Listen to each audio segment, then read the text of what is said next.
All right, we are live, right? Yes, we're live.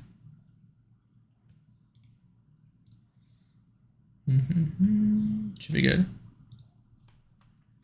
Yes. Okay. Hey, what's up, Michael?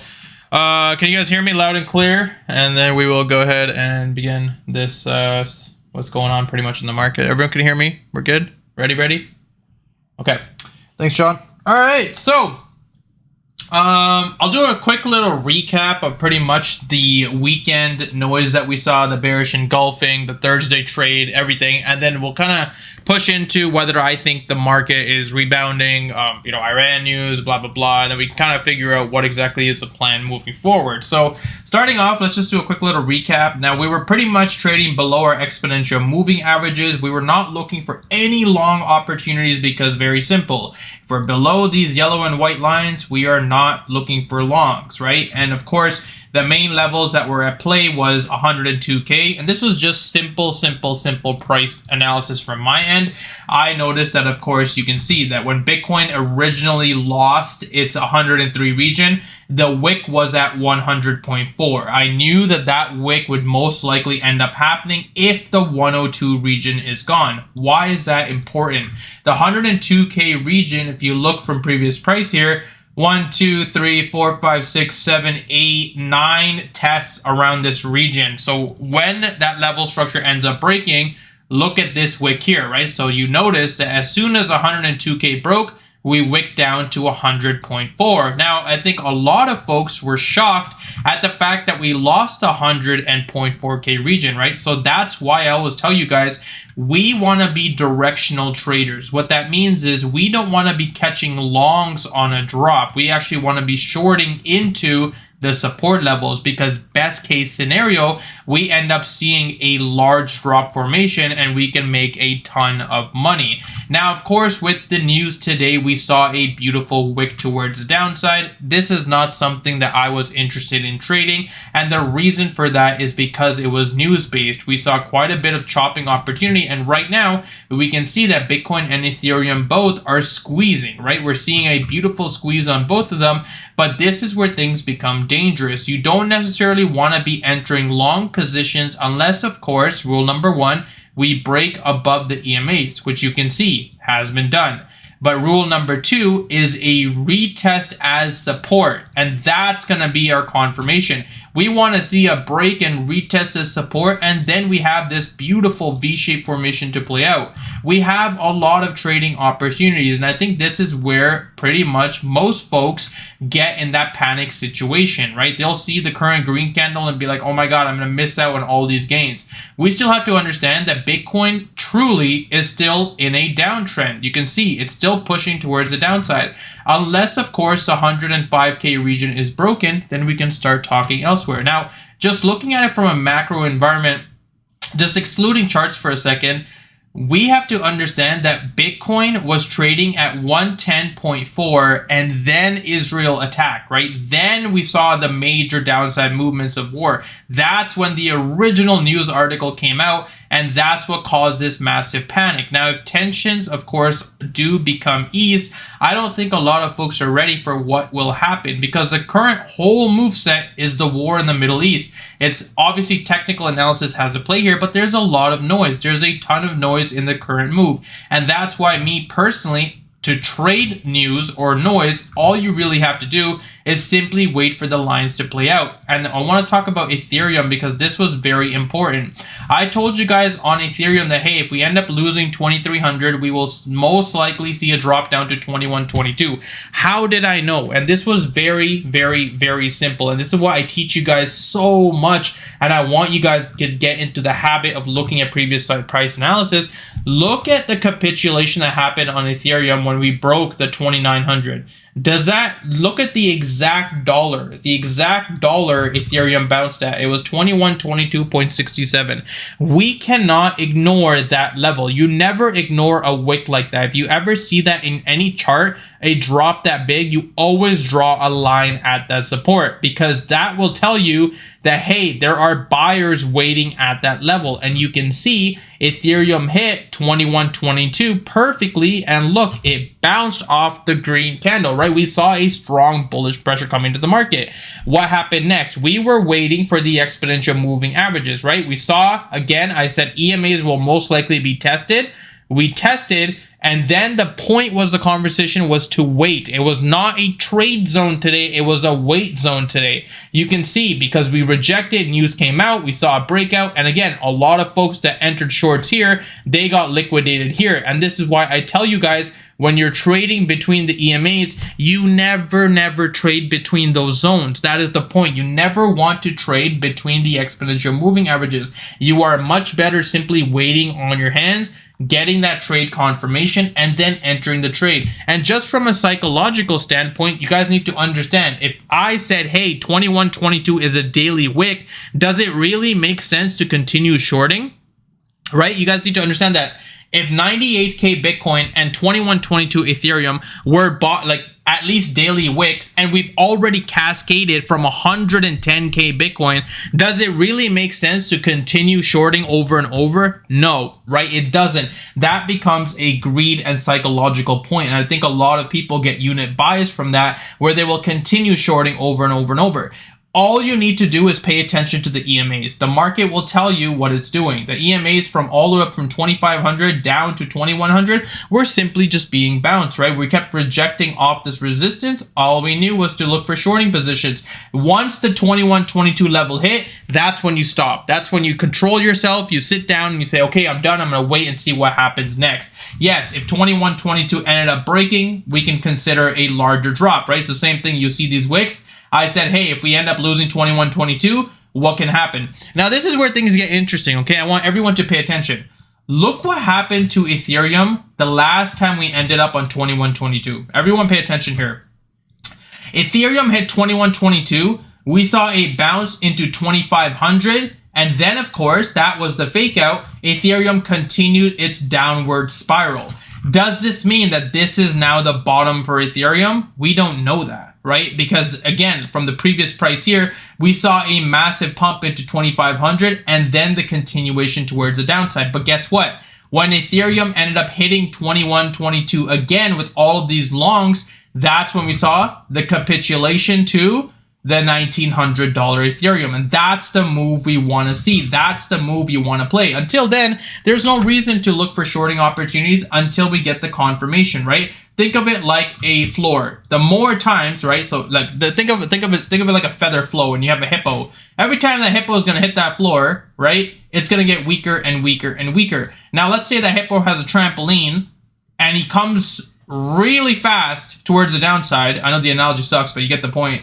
That floor has already been tested over and over. That hippo is going to break that floor. And that's exactly what I'm watching as of right now. All of these longs are currently hippos. Every single hippo is currently trying to buy into this long position. If the market ends up rejecting, if Iran tensions escalate, whatever, I don't care what it is, all of these hippos are going to cause a massive momentum back into 2122, which has already been tested so many damn times. What do you think happens when you have that much momentum and you end up breaking 2122? That is the generational trade. And again, market might not give it to us. We might not see that trade opportunity, right? We might not get it. Again, this could be could be the bottom, but I don't think like that. I simply just look at the charts, and right now the charts are telling me, hey man, we need to wait for an EMA retest. And then, of course, we can start looking for buying opportunities. And again, great point. Let's talk about Doge real quick, because I get a lot of hate for Doge, and it sucks because Doge is probably one of the best trades we have, other than Solana, right? Solana and Doge were both very profitable trades for the past week.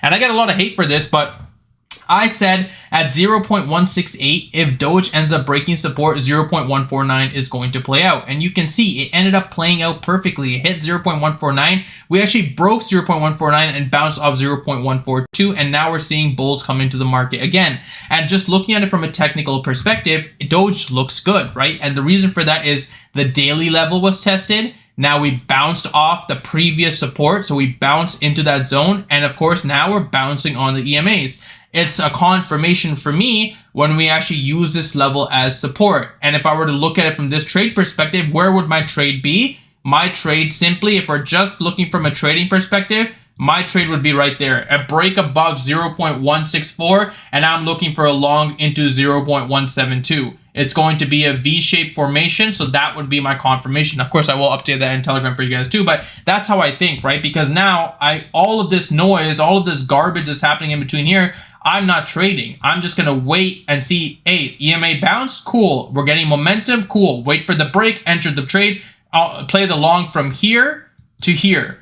Yes, looking at it from this perspective, some of you might be thinking, well, why aren't we taking the long here? This is so much more profit. Well, that's why you lose, right? That's why a lot of folks lose, is because at the end of the day, you're gambling here. You don't know if this EMA is going to hold for the next candle. The next candle could easily do this, and then what are you going to do, right? And that's my point, is there's certain criteria that has to be met in order for us to take these trades. And currently, the criteria is not there. Everyone's spamming, oh my God, Pingu blowing up, market's booming. Is this the bottom? To me, I'm just ignoring it. I'm like, okay, cool. I'm glad the market's bouncing. I make money when the market bounces, right? I have positions in spot. I'm glad it's happening, but to me, it just simply looks like, just from this perspective, I simply think it's just late shorts got trapped. We had the news and momentum, and now we're seeing that rally overall. And that's exactly why I'm not trading this moveset. I would rather wait for the EMAs and then enter the trade. So does that make sense for everyone? Is everyone on the same page here? Please press 1 if you understand what I'm trying to explain to you guys, right? So we can talk about Solana too, because that was a momentum trade. And I want to quickly talk about capitulation trades like this, because a lot of times people don't know what to do. Solana was a capitulation trade, right? I said, look, at 140.82, that is the trade. That is the generational trade. And a lot of you guys caught it. Was because 1, 2, and again, maybe I'm crazy, but I'm sure some of you see this too. If you're looking at it just from a naked standpoint, so what I mean by that is no chart, okay? I'm removing the lines here just from an educational standpoint. Look at Solana. One test here, one test here, one test here, one test here. If you're thinking just logically as a person, and it's funny, I asked my wife the same thing, and she doesn't even trade.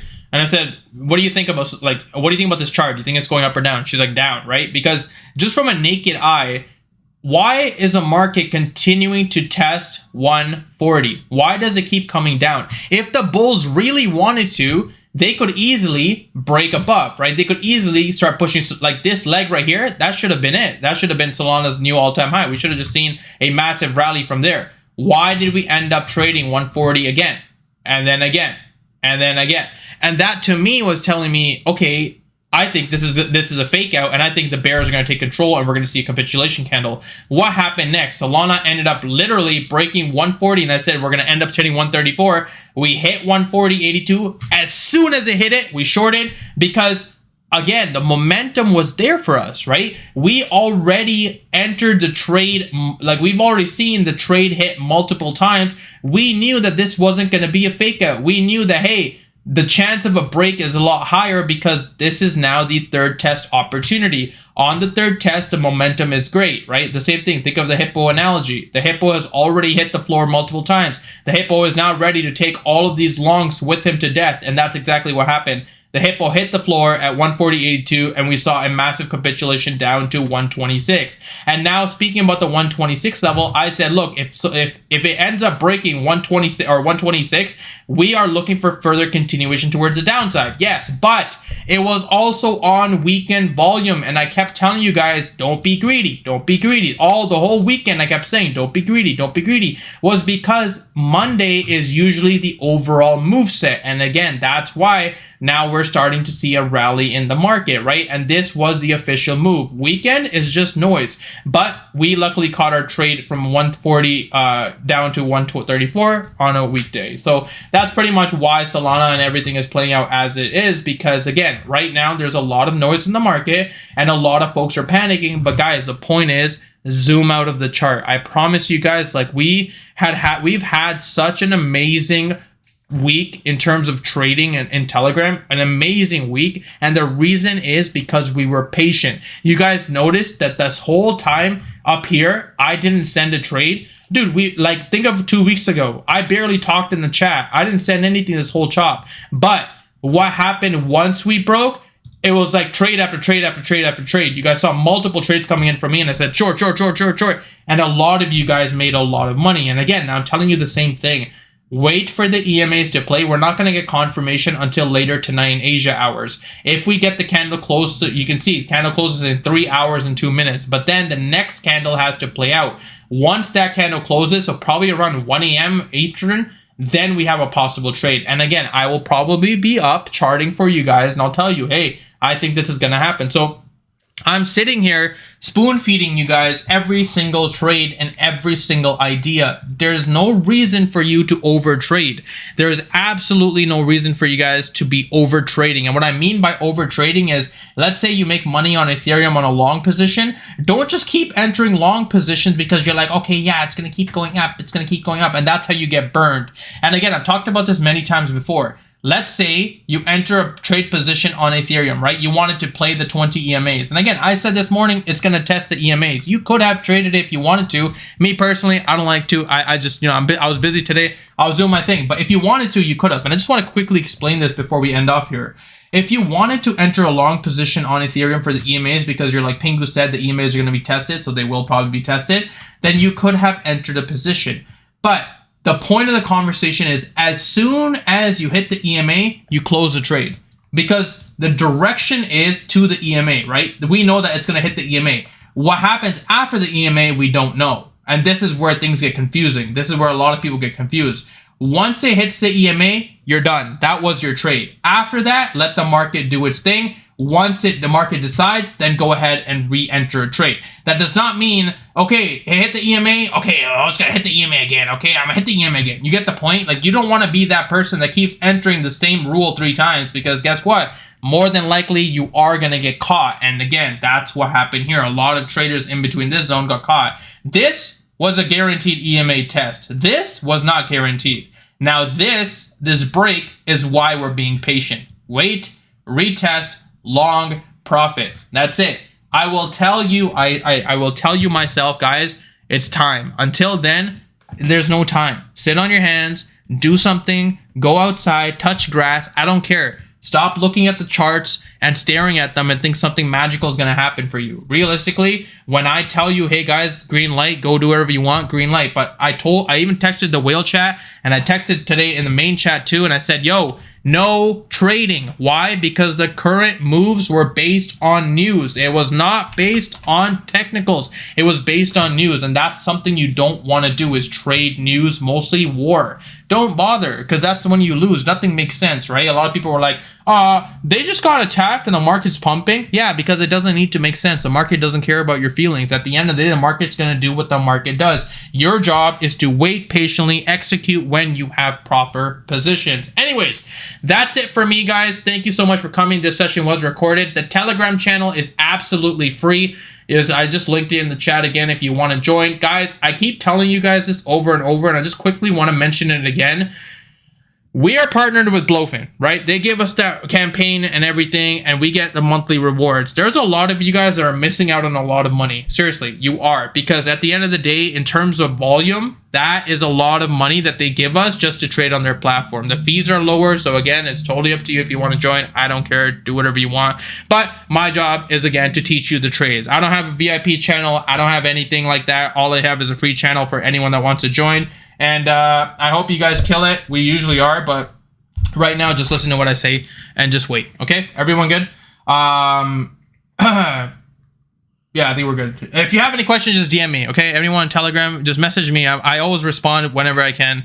And again, like, I'm always there for you guys. If you guys have any sort of questions, anything you're confused of, anything you need, just message me on Telegram. I will help you out. And yeah, if you're in a trade and I told you not to trade, I'm not responding to your message. It is what it is. Sucks to suck, because it's like, to me, it's like a slap in the face, right? Like, if I sit there and say, hey guys, don't do this, and then you do it, and then you come to me crying, I have no sympathy for you, because my job is to protect you. And again, you have to understand, being right at this level in terms of how much we've been right in this channel, and then also taking care of 2,500 people, is not an easy task. I don't have a team. I'm one person, and it's just me. You guys think I have some sort of like algo bar or like some other people trading with me? No, it's just me, and I do all my trades myself, right? So that's why I tell you guys, like, yo, if I'm not responding in terms of a trade, there's no trade. Don't force a trade just because you're like, oh, maybe Pingu didn't see. I wake up at 8 in the morning and I stare at the chart till like noon, and then I take a break for the 4-hour close, and I come back at 3 and I send the trade again. Then I wait till 8 p.m. and then I send again a trade at 9 p.m. if there is a trade for Asia hours. I hit every single time zone for you guys at every single point, so there's no opportunity. There's absolutely no opportunity. New England, you're fine. Trust me, they won't close your account down. It's you're good. You can message me on Telegram. I promise you, you're okay. Just message me on Telegram. We'll help you out. All right, guys. Thank you guys so much for coming. I hope you guys have a wonderful day. And yeah, I'll see you guys tonight for Asia hours. Again, just chill. Cool? Everyone good? Everyone good with that? I'm assuming we're good. Thank you. Thank you for that thumbs up. All right, guys. Have a wonderful day. Peace out.